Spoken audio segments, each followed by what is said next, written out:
Welcome to iDream Yatra with Gayatri Tours and Travels.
నమస్కారం, welcome to iDream. నేను మీ విజిత. ప్రస్తుతం నేనున్నాను నేపాల్లోని మనోకామన అమ్మవారి దగ్గరలో ఉన్నాను.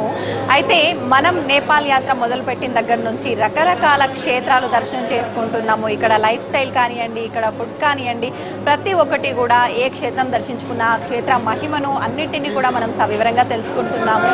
అయితే ప్రస్తుతం నేనున్నాను మనోకామన అమ్మవారి దగ్గర. మనోకామన అమ్మవారి దగ్గరికి వెళ్ళాలి అని అంటే సాధారణంగా మనం ఏ ఆలయానికి వెళ్ళాలన్నా కూడా బై రోడ్ వెళ్తాము, ఘాట్ రోడ్లో వెళ్తాము, ఇలాంటి క్షేత్రాలకు వెళ్ళాలంటే. కానీ ఇక్కడ ప్రత్యేకించి అమ్మవారి దగ్గరికి వెళ్ళాలి కొండపైకి అని అంటే ఖచ్చితంగా మనము ఎలక్ట్రిక్ రోప్ వేలోనే వెళ్ళాల్సిందే. ఒక్కొక్క దాంట్లో ఒక 4 నుంచి 5 మందిని పంపిస్తూ ఉంటారు. ఈ రోప్ వే టైమింగ్స్ కూడా ఈవినింగ్ 5కి క్లోజ్ అయిపోతాయి. అయితే ఇప్పుడు మనం కూడా ఈ రోప్ వేలోనే వెళ్ళి అమ్మవారి దర్శనం చేసుకొని నాతో పాటు మీ అందరికీ కూడా అమ్మవారి ఆశీస్సులు ఉండాలని కోరుకుంటూ మీ అందరికీ అమ్మవారి దర్శనం చేపిద్దాం అనుకుంటున్నాను. మీరందరూ కూడా నాతో పాటు రండి.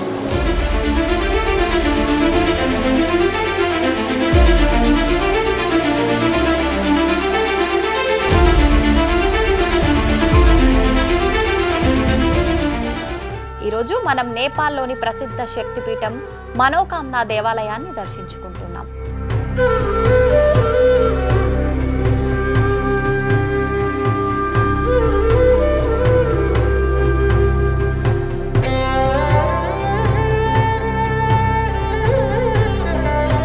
మనోకామన అనే పేరులో మన అంటే హృదయం, కామన అంటే కోరిక అని అర్థం.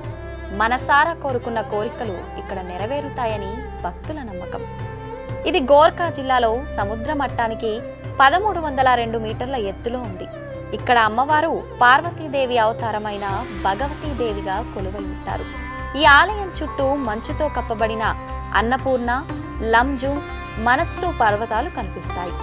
కాఠ్మాండు నుంచి ఇది సుమారు 106 కిలోమీటర్లు, పోఖ్రా నుంచి 94 కిలోమీటర్ల దూరంలో ఉంది.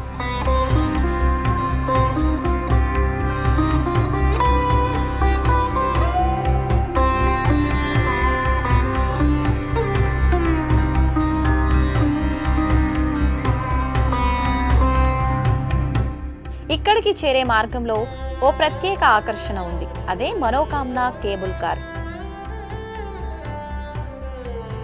ఇది నేపాల్లో ప్రారంభమైన మొదటి కేబుల్ కార్ సౌకర్యం. ఈ కేబుల్ కార్ వ్యవస్థ 1998 నవంబర్లో ప్రారంభమైంది. మునుపటి కాలంలో ప్రజలు నడుచుకుంటూ 3 గంటల ప్రయాణం చేసి వెళ్లేవారు. ఇప్పుడు కేబుల్ కార్ ద్వారా 10 నిమిషాల్లోనే వెళ్ళొచ్చు. ఈ కేబుల్ కార్ వ్యవస్థను ఆస్ట్రియా కంపెనీ రూపొందించింది. ఈ కేబుల్ కార్ ప్రయాణం మొత్తం 2.8 కిలోమీటర్లు ఉంటుంది. దీనిలో మొత్తం 34 కార్లు ఉన్నాయి. అందులో 31 ప్రయాణికుల కోసం మరియు 3 కార్లు సరకు రవాణా కోసం. ఒక్కో కేబుల్ కార్లో 6 మంది వరకు ప్రయాణించవచ్చు. ఈ మొత్తం వ్యవస్థ గంటకు 600 మందిని తరలించగలదు. ఇది ఉదయం 9 గంటల నుండి సాయంత్రం 5 గంటల వరకు మాత్రమే నడుస్తుంది. కేబుల్ కార్లో ప్రయాణం చాలా థ్రిల్లింగ్గా ఉంటుంది. పైకి ఎగురుతున్నప్పుడు కింద నదులు, పచ్చని అడవులు, చక్కని పర్వతాలు కనిపిస్తూ ఉంటాయి. ఈ అనుభవం మాటల్లో వర్ణించలేనిది. జీవితంలో ఒక్కసారి తప్పకుండా అనుభవించాల్సిన విజువల్ ట్రీట్ లాంటిది. కేబుల్ కార్లో మనం మనోకామన ఆలయానికి దగ్గరలో ఉన్న బేస్ వరకు వెళ్ళవచ్చు. అక్కడి నుండి ఆలయం వరకు చిన్నగా నడవాల్సి ఉంటుంది.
ఆ నడకదారిలో అలాగే దేవాలయం చుట్టూ ప్రదేశాలలో మీకు స్థానిక రెస్టారెంట్లు, గిఫ్ట్ షాప్స్ కనిపిస్తాయి.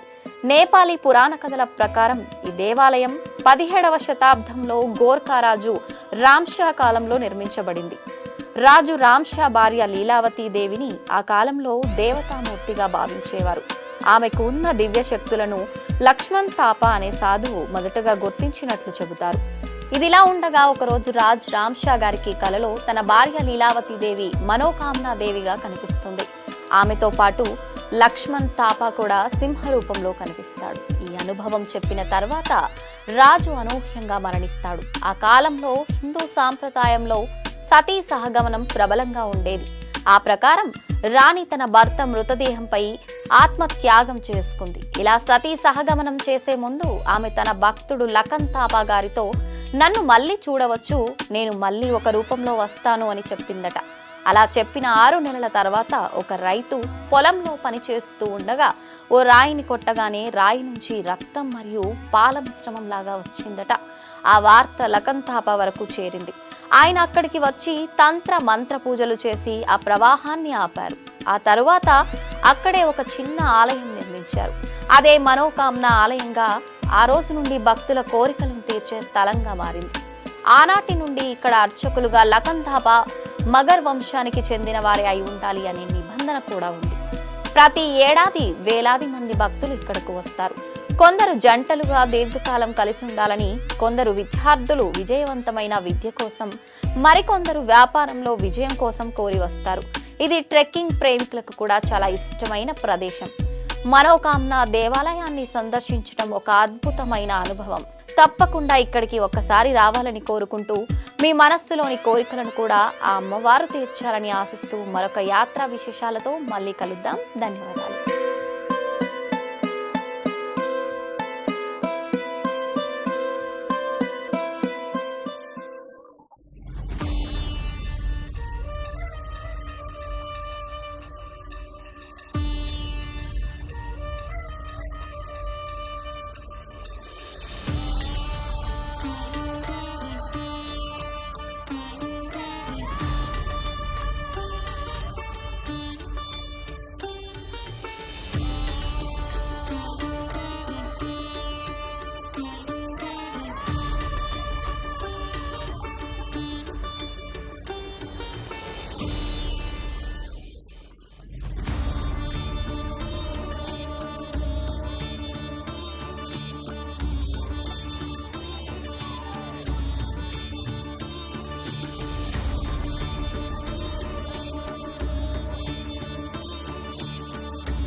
ప్రస్తుతం నేనైతే రోప్వే కేబుల్ కార్ లో ఉన్నానండి. మనోకామన అమ్మవారి దర్శనం అయిపోయిన అనంతరం నేనైతే కేబుల్ కార్ లో కిందకి వెళ్తున్నాను.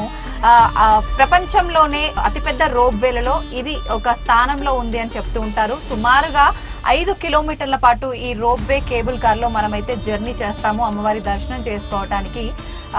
ఈ రూట్ కాకుండా పక్కన మనకు ఇంకొక రూట్ కూడా బై రోడ్డు వెళ్లే రూట్ కూడా ఉందంట. అది ఘాట్ రోడ్ లాగా ఉంటుంది, కొంచెం ఎక్కువ సమయం పడుతుంది అని చెప్పి అంటున్నారు. చాలా మంది రోప్వే అనగానే రిస్క్ ఎక్కువగా ఉంటుందేమో, అమ్మో పైనుంచి చూస్తే మా కళ్ళు తిరుగుతాయి అని చెప్పి ఇట్లా భయపడి దీన్ని స్కిప్ చేద్దామని చూస్తారండి. అలా ఎవ్వరు కూడా స్కిప్ చేయొద్దు. సాధారణంగా నాకు కూడా చాలా భయం ఇట్లా హైట్ నుంచి కిందికి చూడాలంటే, కానీ అంత భయం అయితే ఏం అనిపిస్తలేదు నాకైతే. చాలా హ్యాపీగా అనిపిస్తుంది. అసలు వెళ్తున్న ఫీలింగ్ ఏం ఇంత హైట్ నుంచి వెళ్తున్నానా అనే ఒక భయము, ఆ ఫీలింగ్ అయితే నాకు ఎక్కడా అనిపించట్లేదు. చూస్తుంటే మనం కిందకి చూసినా పైకి చూసినా 7 కొండల మధ్యలో ఈ అమ్మవారి టెంపుల్ ఉంటుంది కాబట్టి మనం ఈ కేబుల్ కార్ లోంచి ఎటువైపు చూసినా కూడా చాలా చక్కగా ప్రకృతి చాలా అందంగా కనిపిస్తోంది. మీరు గనక మనోకామన అమ్మవారి దర్శనానికి వస్తే ఖచ్చితంగా ఈ కేబుల్ కార్ లోనే జర్నీ చేయండి, అమ్మవారి దర్శనం చేసుకోండి. నమస్తే.